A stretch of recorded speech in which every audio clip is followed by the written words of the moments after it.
Fear is easy. Fear comes from the monster in the corner or something chasing you. Dread is hard. Dread comes from nothing, just the possibility of a monster in the corner. There are moments of fear in BioShock. Flickering lights, jump scares, powerful enemies. But those moments add up, making the time spent between them tense, harrowing, and full of dread. In the decaying city of Rapture, you never feel safe.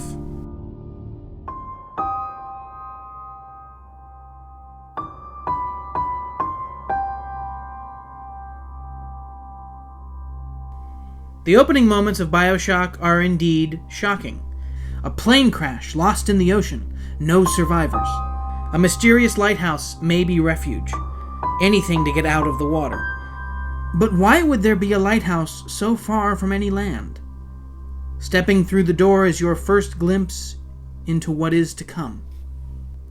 There you are greeted by a massive, godlike, golden statue of a man holding a banner, reading ironically, "No gods or kings, only man." Boarding the submersible, we soon discover who this gilded man is. Andrew Ryan, the founder of the city of Rapture.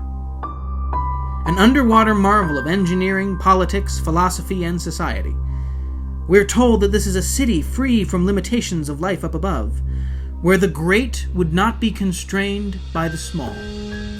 The idea was Ryan's to establish a utopia where every man could benefit from his own hard work, ingenuity, and luck. A place where anyone and everyone could have the potential to succeed, free from the restraint of having to care for others.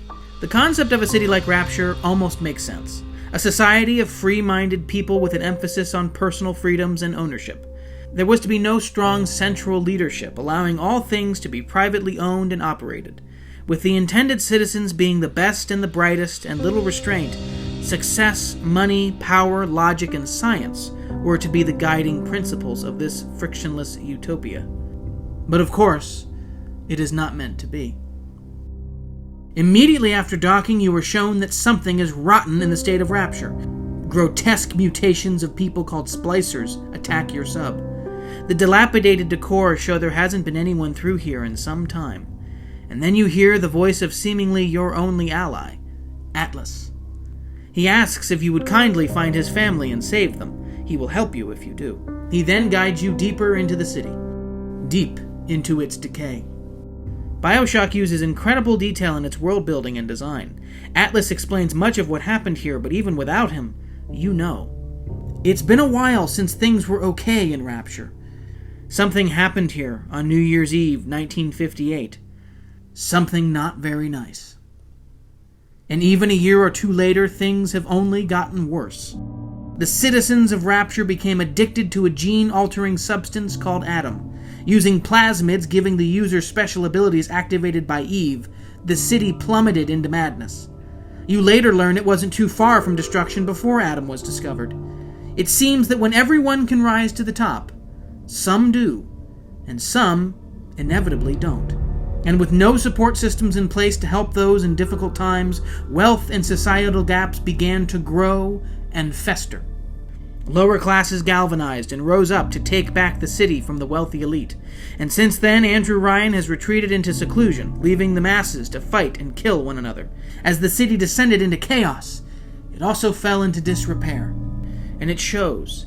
Everywhere you look, this underwater city is leaking. The core gameplay of BioShock revolves around your use of the very plasmids that seemingly destroyed the city.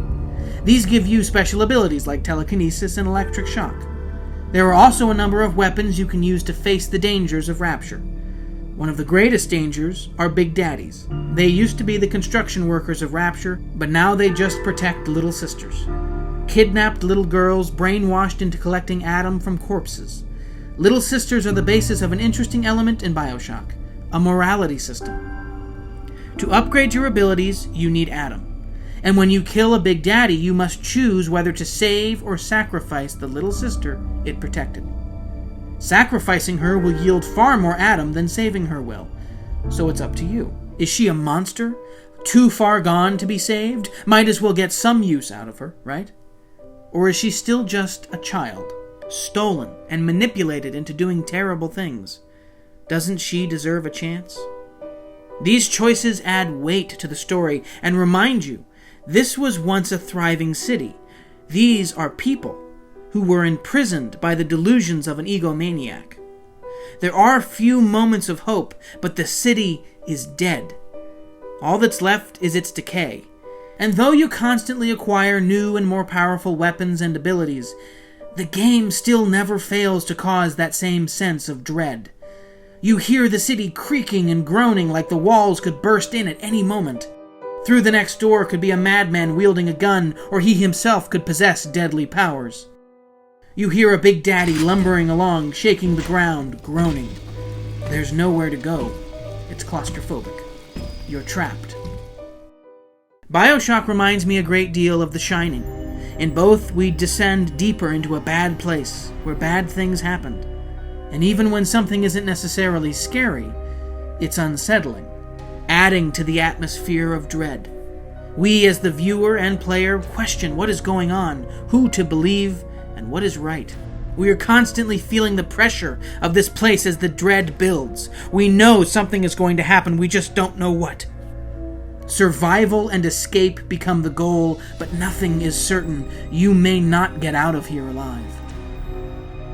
Many games have surpassed BioShock in scope, lore, and scares, but few can truly match its experience. The balance of power and fear, excitement and hesitation, and confidence and dread. BioShock's story, structure, and setting are deeply seated in a dense psychopolitical theory developed by Ayn Rand in her novel Atlas Shrugged. This adds a sense of reality and purpose that informs the game. This makes this fear that turns to dread all the more real. Like there is really no way out, like you are now just part of this dead city forever emblematic of its decay. Rapture is a place few would want to visit, and for those who lived there, some felt trapped. It was an idea gone wrong by a man who didn't understand. We truly only get to see a glimpse of Rapture in BioShock, but even with our short time there, we know why this place is so wrong, and why we're so afraid to go back.